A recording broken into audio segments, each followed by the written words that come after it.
de la clase que hemos venido haciendo, voy a comenzar a hablar el día de hoy sobre lo que es control voluntario del movimiento. Un momentito.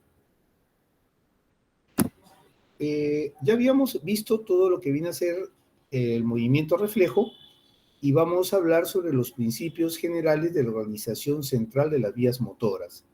Entonces, con algunos grupos habíamos alcanzado a ver este esquema general, ¿no es cierto?, de cómo funciona la realización del movimiento voluntario, ¿no? Y lo que quiere decir el siguiente cuadro es que la idea de movimiento nace en las áreas corticales de asociación, ¿no? Y el plan motor, es decir, la secuencia de actividades motrices necesarias, ¿no es cierto?, para realizar una actividad determinada, se realiza principalmente en los ganglios basales, en el cerebelo lateral, que ustedes en el libro también lo van a encontrar como cerebro-cerebelo, la corteza motora y la corteza premotora, ¿no es cierto? Estas cuatro estructuras anatómicas, ¿no?, se retroalimentan para realizar el plan de movimiento. Como vamos a ver más adelante, hay un área motora suplementaria que se encarga principalmente de la planificación de las secuencias motrices, y la corteza motora lleva más la función de que aquí nacen las órdenes para ejecutar el movimiento, ¿ya? Y a través de esta corteza motora, y también con participación de la premotora, vemos que a través de la vía córtico-espinal, como vamos a ver también más adelante, es esa vía que se extiende desde la corteza hacia las motoneuronas alfa, principalmente el asta anterior, se va a producir un movimiento, ¿sí? O sea, recuerden, la contracción de la motoneurona alfa, o mejor dicho, la descarga de la motoneurona alfa viene a ser la vía final común de no solamente estas vías superiores, sino también de información que llega de otras neuronas ubicadas en la médula espinal, como vienen a ser las células de rancho, y también llega información, como ya hemos visto en la parte anterior, de propioceptores, como el órgano tendinoso de Golgi, que lleva información sobre la fuerza de la contracción muscular, ¿no? O el uso muscular, que lleva información sobre la longitud del músculo, ¿no? Todo eso llevando información sobre la posición, ¿no es cierto?, de las extremidades en el espacio y la velocidad con que ocurren estos cambios. Entonces podemos ver acá que una vez que se produce el movimiento, ¿sí?, también se produce un proceso de retroalimentación, es decir, desde estos propioceptores ubicados en los músculos, en los tendones, en las articulaciones, mecanorreceptores que se encuentran en la piel, ¿no?, inclusive también órganos sensitivos de la visión, va llegando nuevamente información aferente hacia el sistema nervioso central, principalmente al cerebelo intermedio y nuevamente a la corteza motora y premotora. Acá, a nivel de este cerebelo intermedio, que en el libro ustedes lo van a encontrar también como espinocerebelo, se hace una comparación entre lo que estamos ejecutando y lo que se ha planificado, de modo que se puedan hacer los ajustes necesarios, ¿no es cierto?, las correcciones, para que el movimiento pueda realizarse en forma suave, precisa y coordinada, de modo que se pueda cumplir la función o que sea ideado, ¿ya? ¿Alguna pregunta hasta ahí, doctores? ¿Preguntas? Si no, para proseguir.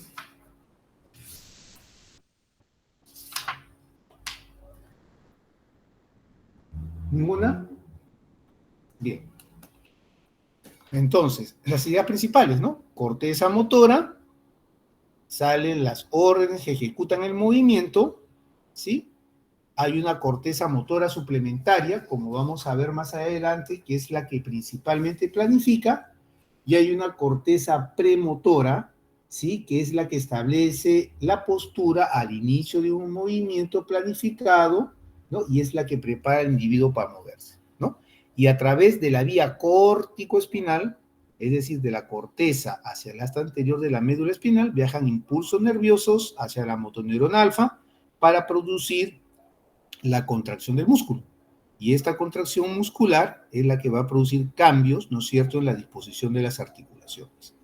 Y hay un proceso de retroalimentación nuevamente hacia la corteza y principalmente hacia el cerebelo intermedio o espinocerebelo para realizar los ajustes necesarios de modo que se pueda comparar lo que estamos realizando con lo que se ha planificado y hacer los ajustes necesarios, ¿ya?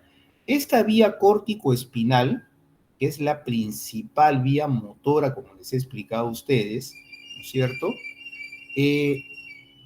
También es llamada la vía piramidal, ¿ya?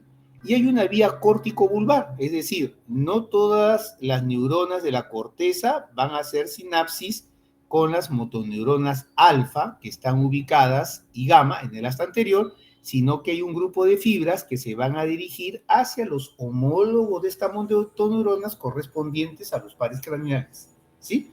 Entonces, ya vemos que tenemos pares craneales oculomotores, y los otros pares craneales motores vienen a ser el trigémino, el facial y el hipogloso, ¿ya? Asimismo, estas fibras que nacen en la corteza no solamente se van a dirigir hacia los núcleos motores de pares craneales y a la motoneurona del asta anterior, sino que algunas van a hacer sinapsis a nivel del tronco encefálico con otras neuronas, ¿sí? Para formar fibras o vías que también participan en el control de la postura y el movimiento, que vamos a desarrollar más adelante. Y las que quiero que ustedes siempre se acuerden son estas cuatro: rubro espinal, retículo espinal, tecto espinal y vestíbulo espinal. ¿Alguna pregunta? Bien, entonces proseguimos. Bien, entonces vemos acá que la corteza motora, en este lado, ¿sí? Tiene una organización somatotópica. Y eso es un término que quiero que vayan apuntando y vayan teniendo en la cabeza, ¿no? La definición es: una organización somatotópica significa que el sistema nervioso central tiene una distribución topográfica en las cuales cada parte del cuerpo tiene una representación en un lugar del sistema nervioso central, ¿ya? Y en este caso vamos a hablar de la corteza motora. La corteza motora tiene una organización somatotópica porque cada parte del cuerpo tiene una representación en una parte de la corteza. Así vimos que en la parte superior de la corteza motora están representadas las extremidades inferiores, ¿no? Y en la parte inferior de la corteza motora está representada, ¿no es cierto?, la cara y la boca. Y no solo eso, como ustedes pueden darse cuenta, no solamente hay una distribución topográfica, sino que también el área representada, ¿sí?, va en relación, ¿no es cierto?, a la frecuencia con que se usan dichas partes. Y en el ser humano, ¿cierto?, las áreas de mayor representación son aquellas destinadas a aquellas actividades que nos caracterizan como especie. Una viene a ser el lenguaje, ¿sí? Y el otro viene a ser la motricidad fina. Y es por eso que la cara, la boca, la lengua tienen mayor representación en la corteza, así mismo como la mano, ¿sí? Esto recibe el nombre de organización somatotópica. Ahora, luego de hablar de esta organización somatotópica, vamos a hablar de cómo está organizada la corteza. Entonces, habíamos visto que había una corteza motora, que había una corteza premotora, había una área motora suplementaria y también participa el área somatosensitiva, que está a nivel de la corteza parietal, ¿ya? Principalmente en el área de la parte de la corteza parietal posterior, ¿sí? Y entonces vemos que la corteza motora primaria, habíamos dicho, nace en las órdenes para la ejecución de los movimientos. En la zona motora suplementaria tiene lugar la planificación, es decir, acá se planifican las secuencias motrices necesarias o se programan las secuencias motrices necesarias para ejecutar un movimiento. Y se puede decir que cuando se han hecho estudios experimentales en simios, la lesión de la zona motora suplementaria produce incapacidad del animal para realizar actividades bimanuales, ¿ya? La corteza premotora, que se halla por encima del circo del cíngulo, lo van a revisar, generalmente se encarga de establecer la postura al inicio del movimiento. O sea, esta corteza premotora recibe información, se proyecta hacia la corteza motora y recibe información de la corteza parietal posterior, es decir, de la corteza somatosensitiva. Y como dice acá, establece la postura al inicio de un movimiento planificado, es decir, prepara al individuo para moverse. Por otro lado, la corteza parietal posterior, que está, como su nombre lo dice, ¿no es cierto?, en la corteza parietal, cuya función principal es la función sensorial, se proyecta hacia, como hemos dicho, hacia la corteza premotora, y las lesiones de esta región producen deficiencias, ¿no es cierto?, en el desempeño, que se van a caracterizar por la incapacidad de realizar secuencias motrices aprendidas, como viene a ser comer con un cuchillo, ¿ya?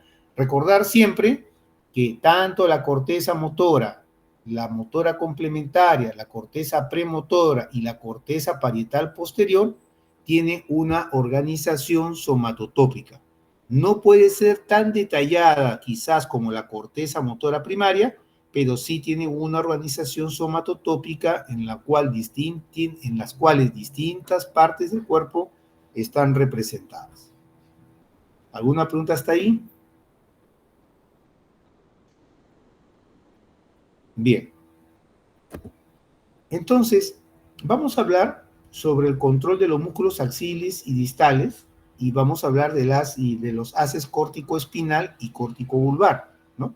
Y dice ahí que en el tronco encefálico y en la médula espinal, las vías y neuronas que se ocupan de los músculos esqueléticos del tronco y las porciones proximales de las extremidades están situadas en las porciones ventromediales, en tanto que las que se ocupan del control de los músculos distales están en las porciones laterales, ¿ya? Entonces, lo que se refiere acá es que las neuronas a nivel del tronco encefálico y médula espinal, ya hemos dejado de lado la corteza, estamos hablando de fibras descendentes que discurren por el tronco encefálico y la médula, aquellas que van a dar inervación hacia los músculos proximales de las extremidades y del tronco, se van a encontrar en las porciones ventromediales, ¿sí? Es decir, anteromedial, orientados hacia la línea media.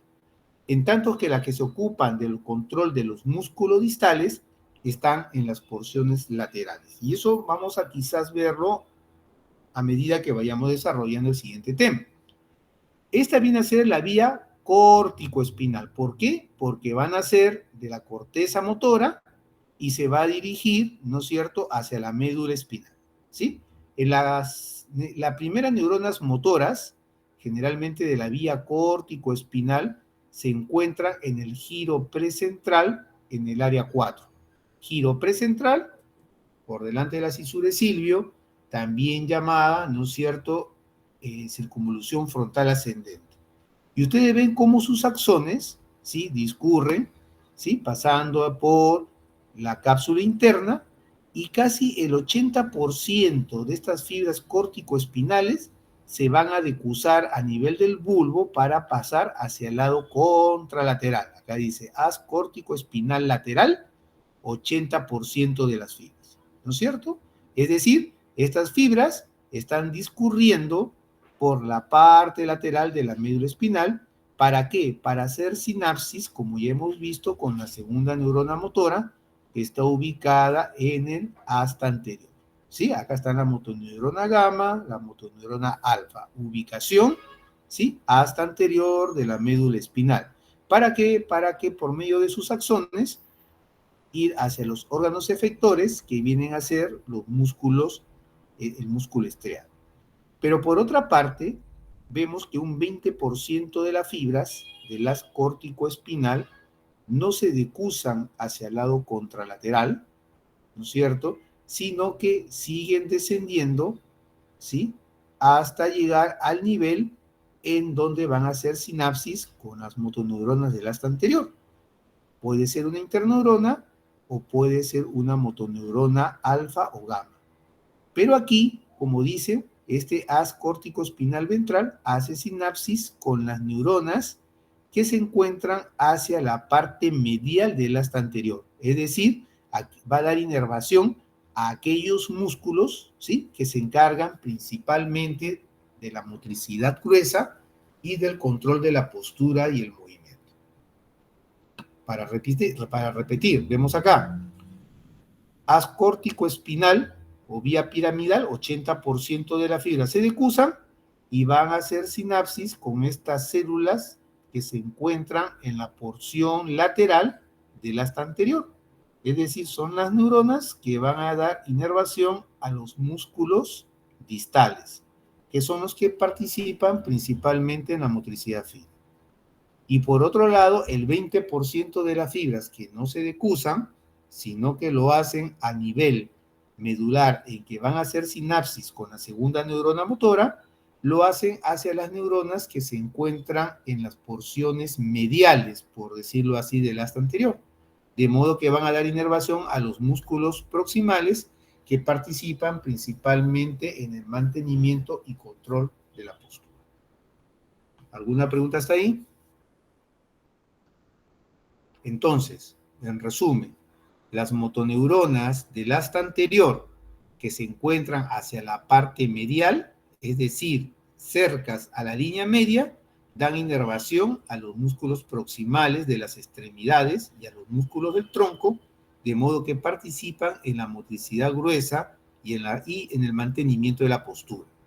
Y por otro lado, aquellas fibras, ¿no es cierto?, que dan inervación a las motoneuronas del asta anterior que se encuentran hacia la parte lateral, estas motoneuronas dan inervación, ¿no es cierto?, a los músculos distales de las extremidades, participando principalmente en la motricidad fina. Recordar también que no todas estas fibras llegan hacia el asta anterior, sino que hay un grupo de fibras que van de la corteza, ¿sí?, hacia el tronco encefálico para hacer sinapsis con las motoneuronas, ¿no es cierto?, de sus homólogos de los pares craneales. ¿Cuáles son los pares craneales motores? Ya hemos hablado, los oculomotores, el hipogloso, el facial y el trigémino.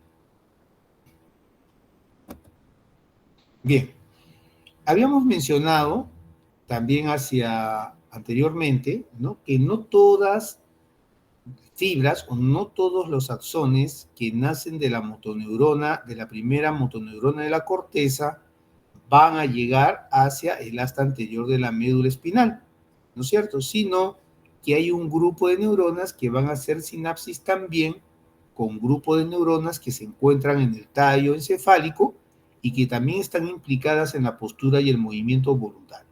¿Ya? Habíamos dicho que eran 4: vestíbulo espinal, retículo espinal, tecto espinal y rubro espinal, ¿sí? Y aquí vamos a ver esta representación, ¿sí?, bastante didáctica, en la que vemos estas fibras del tallo encefálico medial, es decir, aquellos grupos o núcleos de neuronas que se encuentran próximas hacia la línea media, y tenemos los núcleos vestibulares, tenemos también el tecto, ¿sí?, o sea, los núcleos están en el tecto, y tenemos también la formación reticular medial, ¿sí? Estas neuronas que se encuentran a nivel vestibular, ¿no es cierto?, vemos que van a formar las vestíbulo espinal. O sea, estos núcleos vestibulares que tiene fibras que provienen del oído, que es un órgano que se encarga no solamente de la audición y el equilibrio, envían sus axones, ¿no es cierto?, hacia el asta anterior de la médula espinal, hacia este grupo de neuronas que están ¿dónde? En la parte medial, y por lo tanto están implicadas más en la postura y en la postura. Entonces vemos acá, el haz vestíbulo espinal se encarga del control de la musculatura cervical y de los músculos antigravitatorios, ¿sí?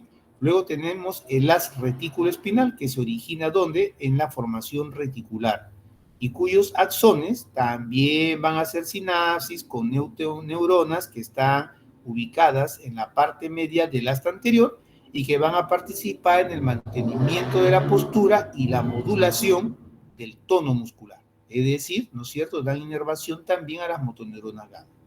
Y estas fibras que se originan de neuronas ubicadas en el techo descienden también para hacer sinapsis, ¿no es cierto?, a nivel, no acá, sino que estas fibras del tecto se van a dirigir, ¿no es cierto?, principalmente hacia núcleos motores en el tallo encefálico que van a dar inervación a los músculos cervicales para el control del movimiento de la cabeza y también hacia los núcleos oculomotores.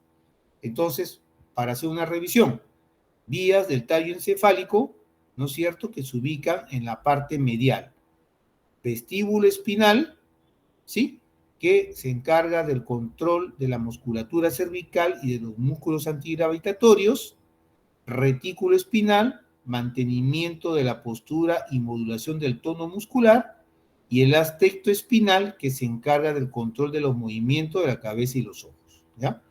El vestíbulo espinal y el retículo espinal, por la función que tienen, van a dirigirse principalmente hacia motoneuronas que están hacia la parte medial del asta anterior de la médula espinal, que, como hemos dicho, son las neuronas que van a dar inervación a los músculos proximales y del tronco, ¿no?, que están implicados en la función de la postura principalmente.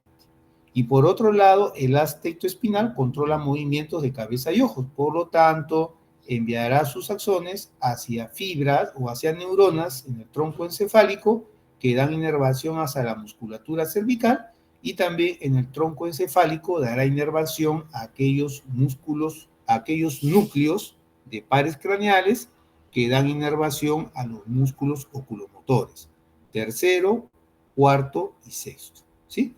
Y aquí vemos, por otro lado, del tallo encefálico lateral tenemos este núcleo rojo que está ubicado también a nivel del mesencéfalo o de los pedúnculos cerebrales, ¿no?, y que vemos envía su acción que se decusa hacia la parte contralateral, formando el haz rubroespinal, y este haz rubroespinal va a hacer sinapsis principalmente con estas neuronas del asta anterior que se encuentran alejadas de la línea media, ¿no es cierto?, hacia la parte lateral. Por eso son neuronas que van a dar inervación principalmente ¿a quién? A músculos distales, que son los que participan principalmente en la motricidad fina. ¿Alguna pregunta hasta ahí, doctores?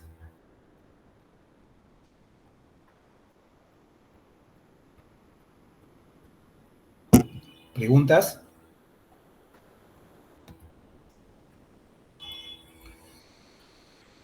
¿Alguna pregunta? ¿O todo claro hasta ahí?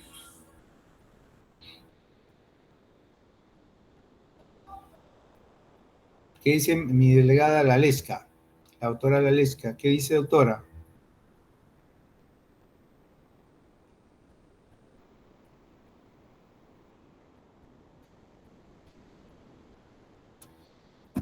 Bien, vamos a hablar ahora sobre otras estructuras, ¿no es cierto? Hemos visto ya cómo cómo la corteza participa en el movimiento voluntario. Hemos hablado sobre la corteza motora suplementaria, la corteza motora, la corteza parietal posterior. Hemos hablado de cómo ocurre el control tanto de los músculos axiles como distales, ¿no es cierto? Hablando de esta forma de los haces córtico-espinal y córtico-vulvar, ¿sí? Hemos hablado de las vías del tronco encefálico que intervienen en la postura y en el movimiento voluntario, rubro espinal, tecto espinal, retículo espinal y vestíbulo espinal, sabiendo cuáles son las que son mediales y laterales para tener una idea si participan principalmente en la motricidad fina o en los movimientos gruesos o de la postura.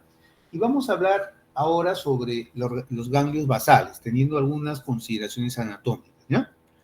Aquí lo que me gustaría que recordaran de todo esto, que ustedes ya lo han visto seguro en neuroanatomía, es que el caudado y el putamen forman conjuntamente el núcleo estriado. Ya, o sea que tenemos acá el núcleo caudado con el putamen, putamen con núcleo caudado van a formar principalmente el núcleo estriado, ¿ya? Y el núcleo estriado, que está formado por el putamen, ¿no es cierto? Y el núcleo caudado, recibe información de diferentes áreas, ¿ya? Recibe información del área motora, que como hemos visto está a nivel del lóbulo frontal, en la corteza precentral, recibe información también sensitiva, que está en el lóbulo parietal, principalmente en el área parietal posterior, recibe información de asociación, ¿no es cierto? También que proviene de la corteza, y recibe información del sistema límbico, ¿ya? Bien, estas proyecciones, o sea, esta proyección del núcleo estriado hacia la corteza, ¿no? Se organiza también topográficamente y funcionalmente, de modo que el putamen, ¿no es cierto?, se ocupa principalmente del control motor y el caudado se encarga principalmente de los movimientos oculares y de la función cognitiva. ¿Ya? Entonces, la idea que nos quiere quedar de todo lo que hemos visto es que el putamen y el núcleo caudado forman el núcleo estriado, que este núcleo estriado va a recibir información de áreas motoras, sensitivas, límbicas y de asociación, que el putamen se ocupa principalmente del control motor y que el caudado se encarga de los movimientos oculares y la función cognoscitiva, ¿ya? Y que este núcleo, como vamos a ver más adelante, el núcleo estriado se proyecta al globo pálido y los núcleos subtalámicos, ¿ya? Bien, eso es para hacer un breve recuento así anatómico. Aquí vemos, podemos decir, vamos a pasar acá, ¿no es cierto?, que las funciones de los ganglios basales participan en la planificación de los movimientos. Dice acá, los ganglios basales seleccionan los programas motores adecuados para una determinada actividad en la que participan los procesamientos cognitivos y motores, ¿ya? Influyen en el procesamiento de los estímulos del movimiento y en el inicio del mismo. Recuerden que reciben información de la corteza sensitiva, es decir, reciben información de los propioceptores que están en tendones, músculos, ¿no es cierto?, piel, ¿sí? Y por otro lado, participan también en el inicio de lo mismo. ¿Por qué? Porque tienen relaciones, ¿no es cierto?, con la corteza motora, con la corteza suplementaria y con la corteza premotora.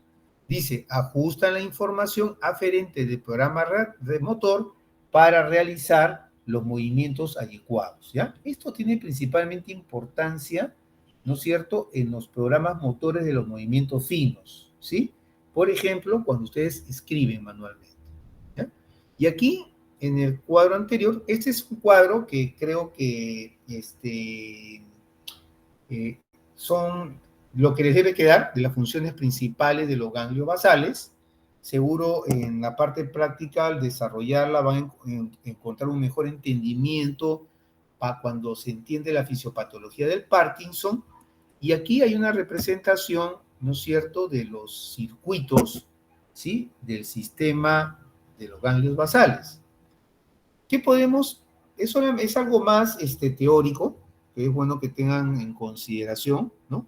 Pero lo mismo, es acá participan en la planificación del movimiento o en términos más amplios de los procesos en los cuales el pensamiento abstracto es convertido en una forma voluntaria. Entonces, estos ajustes, ¿no es cierto?, recibe información, ¿no es cierto?, del programa relator y realizar los movimientos adecuados, se producen porque hay cambios en este circuito. Entonces, de repente es algo mucho más teórico, pero la idea principal sería, hemos dicho que este es el núcleo estriado, ¿sí?, que está constituido por el putamen y por el caudado y que procesan información que se ocupa del control motor, ¿no?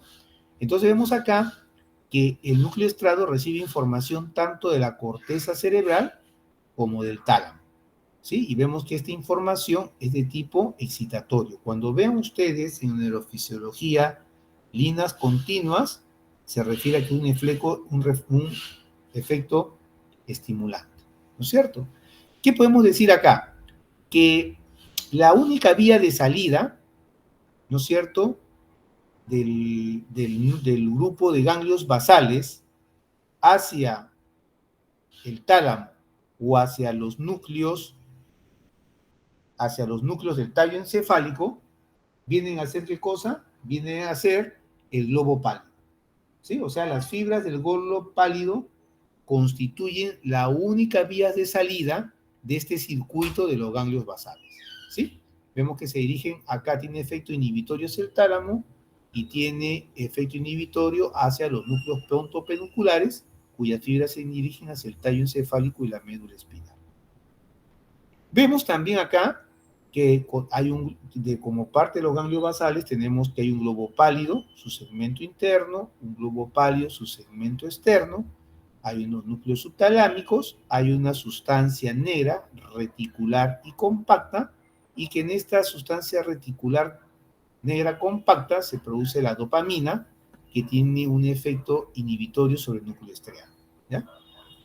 Acá, ¿cómo se cierra el circuito? O sea, ¿cómo es la influencia? O sea, los ganglios basales reciben información límbica, sensorial y motora, y vemos que tienen que influir sobre el globo pálido, porque las fibras del globo pálido son las únicas vías de salida de este circuito.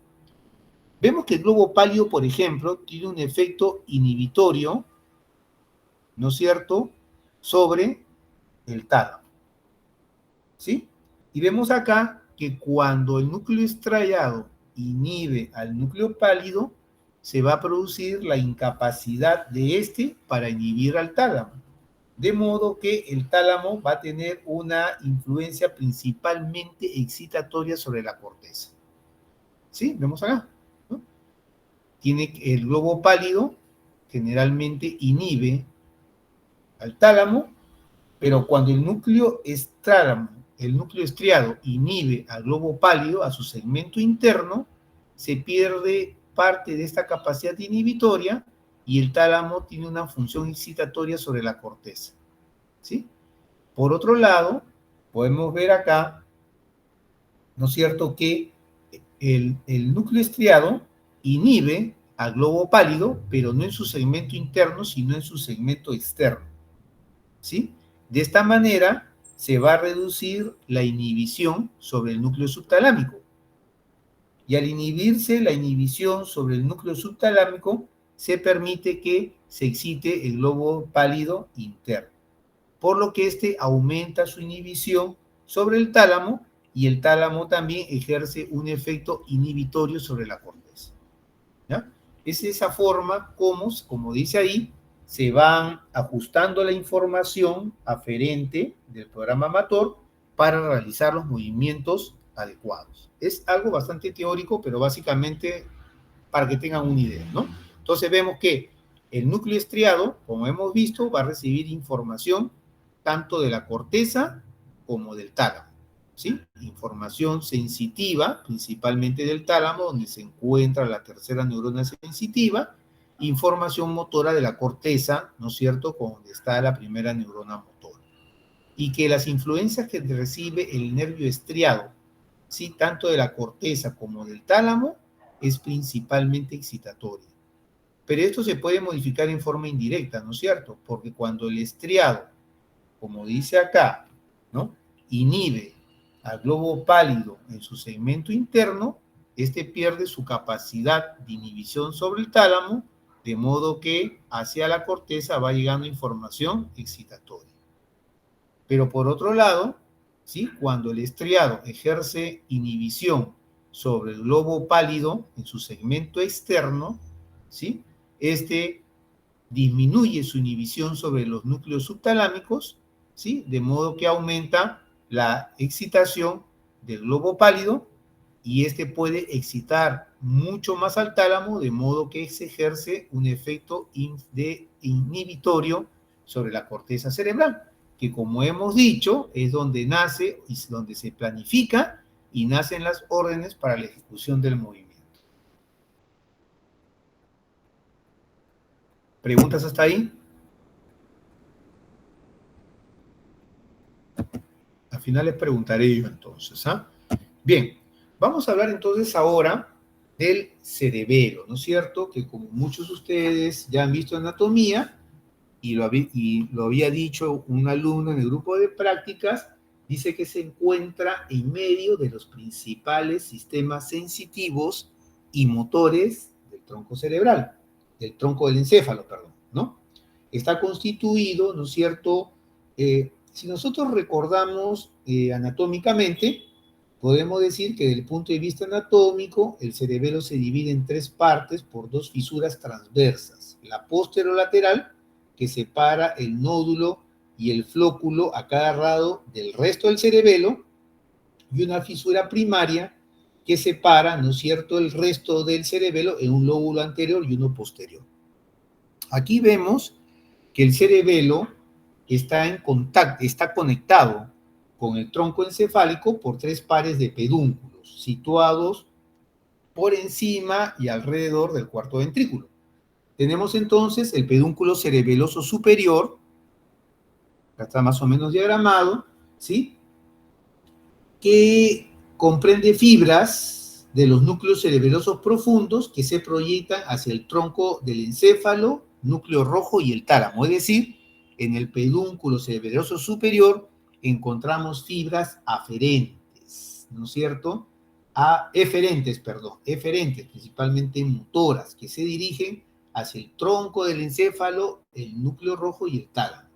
Tenemos un pedúnculo cerebeloso medio que contiene solamente fibras aferentes, ¿no es cierto?, de los núcleos contralaterales de la protuberancia. Son fibras aferentes, llevan información sensitiva, principalmente propioceptiva, a través de las fibras musgosas y trepadoras, como vamos a ver más adelante, ¿sí? Y tenemos un pedúnculo cerebeloso inferior, que es una mezcla de fibras aferentes, es decir, sensitivos, que llevan información propioceptiva del tronco del encéfalo y de la médula espinal, y fibras eferentes, que son fibras, por decir, motoras, que se dirigen hacia los núcleos vestibulares, ¿no es cierto? Que, como ya habíamos visto,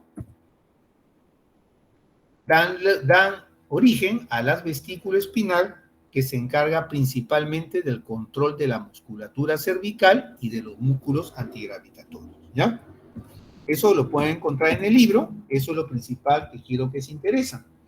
Luego, eso también solamente es anatomía. Luego, antes de hablar de la organización del cerebelo, propiamente dicha, de la corteza, tenemos que recordar que el cerebelo tiene una corteza cerebelosa que está separada de una sustancia blanca, ¿no es cierto?, de los núcleos cerebelosos profundos.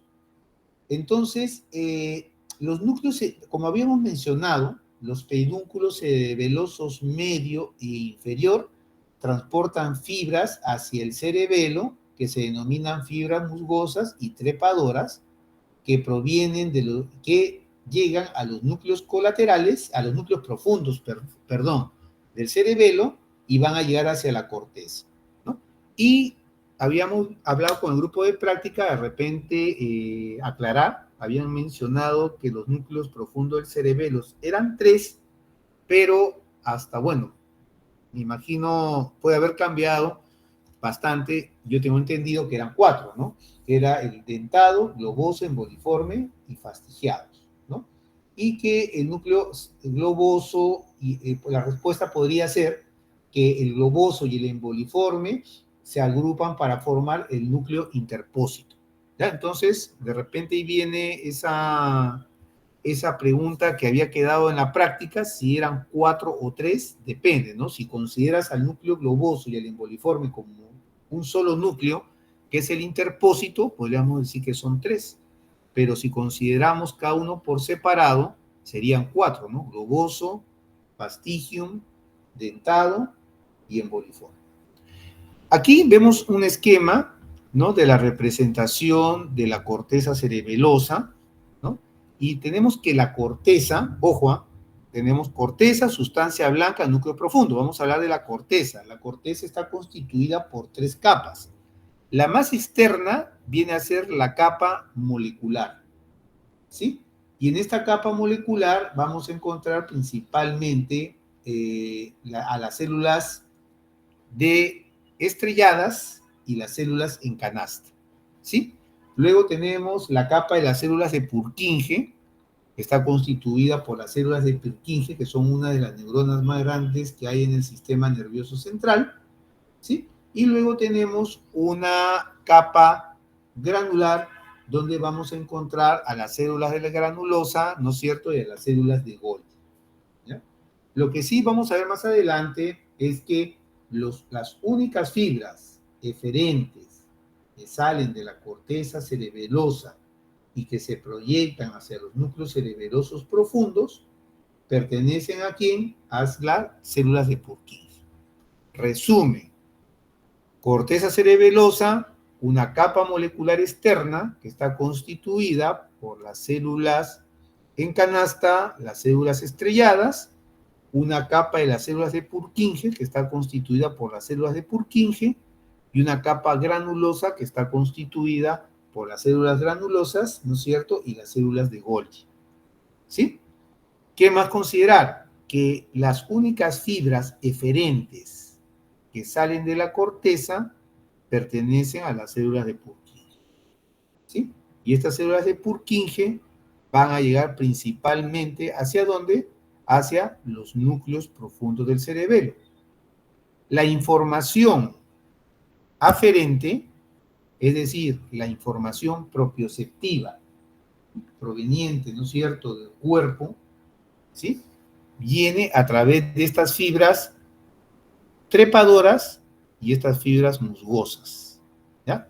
Recordar entonces, doctores, las fibras eferentes, ¿sí?, que salen de la corteza cerebelosa están constituidas por los axones de las células de Purkinje y salen por el pedúnculo cerebeloso superior que contiene fibras motoras, ¿ya?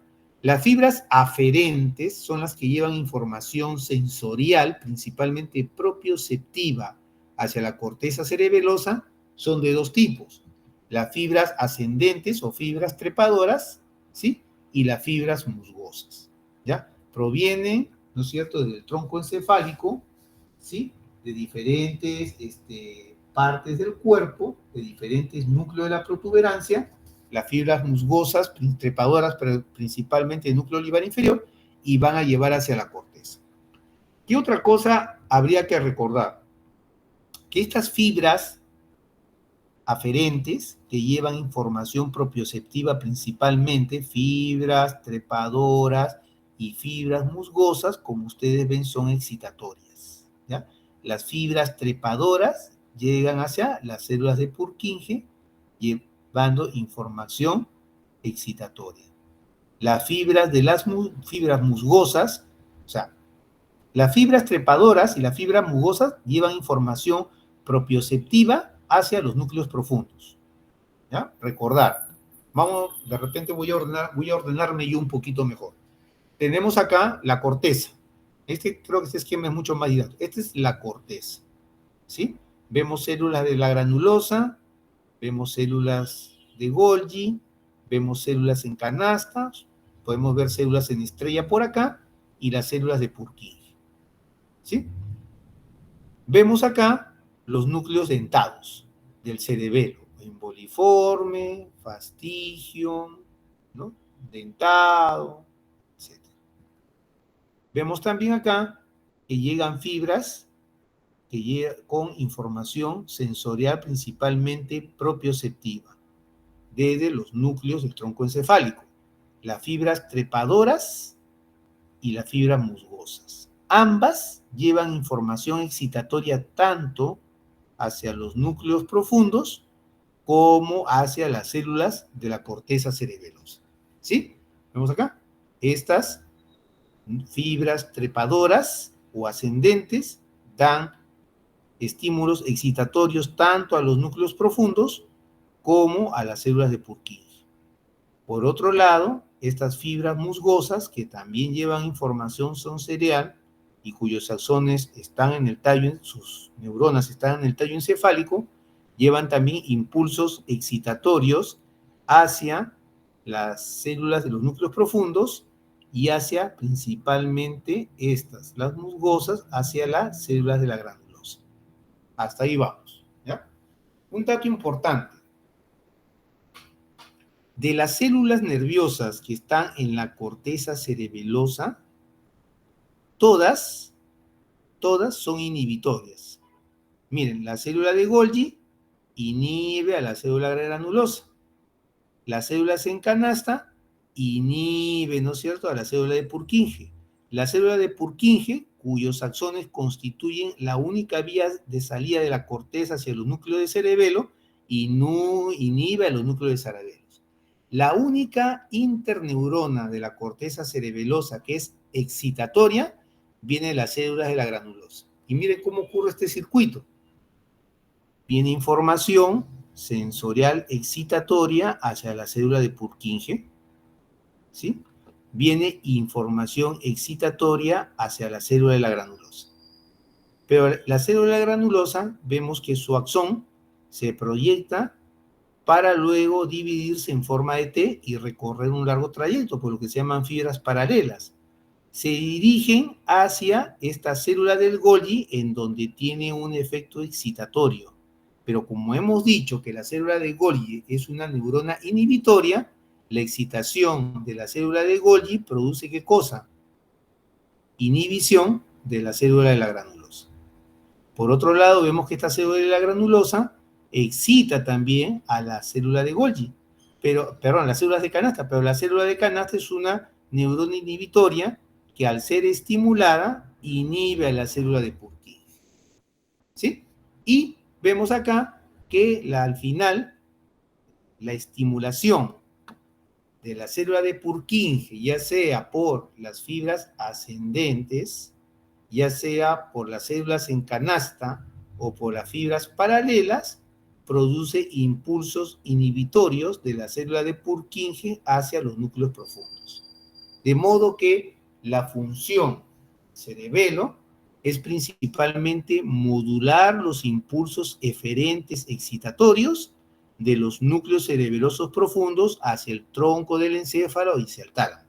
Algo parecido, cuando hemos visto los ganglios basales, vemos, ¿no es cierto?, cómo la descarga, ¿sí?, del núcleo estriado, que es influenciada por la corteza motora o por la corteza o por el tálamo, va a modular el patrón de descarga. Aquí también vemos lo mismo. Acá se modulan estos impulsos, o sea, los impulsos nacen de los núcleos profundos del cerebelo y a través del pedúnculo superior se dirigen hacia los núcleos del tronco encefálico, ¿no es cierto?, y el tálamo. Si ustedes pudieran ver esto, doctores, van a ver que toda la información que llega a la corteza cerebelosa es excitatoria. Es decir, la información aferente, la información sensorial que llega hacia la corteza cerebelosa es excitatoria. La información que llega a los núcleos profundos es excitatoria. La información que llega hacia la corteza cerebelosa es excitatoria. Sin embargo, y los impulsos que nacen de los núcleos cerebelosos profundos hacia el tronco encefálico y el tálamo es excitador, ¿no es cierto? Sin embargo, ¿sí?, los impulsos que salen de la corteza cerebelosa a través de los axones de la célula de Purkinje hacia los núcleos cerebelosos es inhibitorio. Entonces, modifica este patrón de descarga, porque los impulsos que salen de los núcleos profundos hacia el tronco encefálico y el tálamo siempre es excitatorio, ¿no? Siempre. Sin embargo, ¿no es cierto?, esta inhibición que ejerce la célula de Purkinje ante la información sensitiva que llega de las fibras trepadoras y de las fibras musgosas, modula los impulsos eferentes excitadores, de modo que estas son parte fundamental, ¿no es cierto?, o necesaria para realizar, ¿no es cierto?, un movimiento suave y coordinado. Recordar siempre que una de las funciones principales del cerebelo viene a ser la coordinación.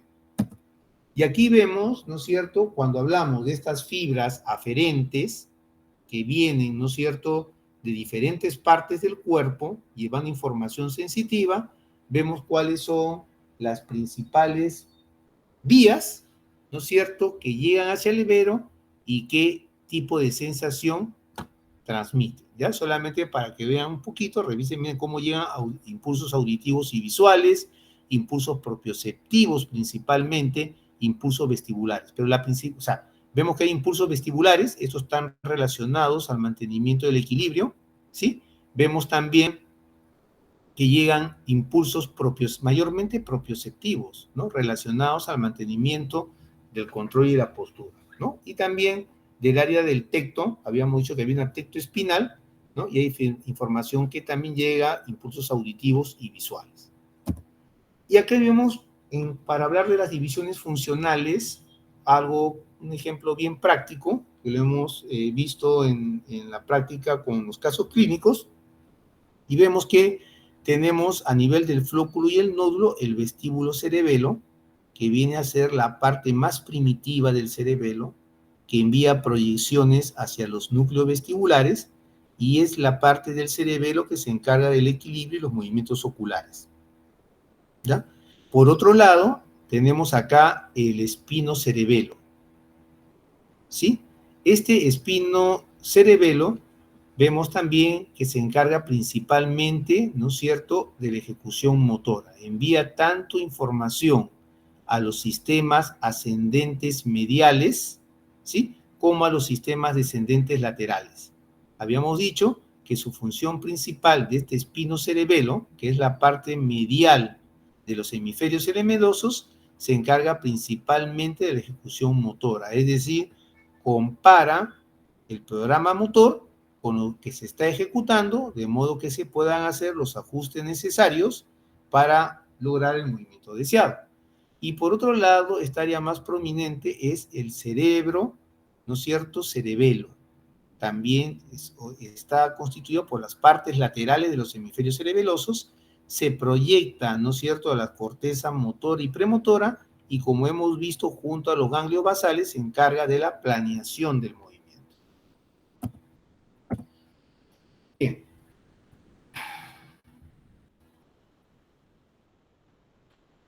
Sí, doctor. O sea, la corteza cerebelosa, no. A ver, hemos dicho que en el cerebelo hay una corteza, ¿no es cierto?, que está constituida por las células de Purkinje, las células de la granulosa, las células de Golgi y las células estrelladas, ¿no? Hay una sustancia blanca que lo separa de los núcleos profundos.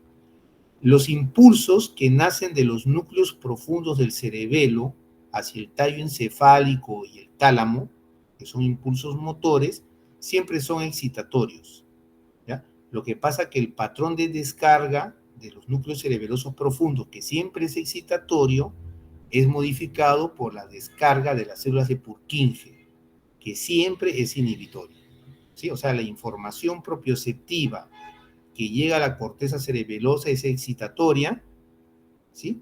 Pero la información sale a través de los axones de las células de Purkinje, que siempre es inhibitoria.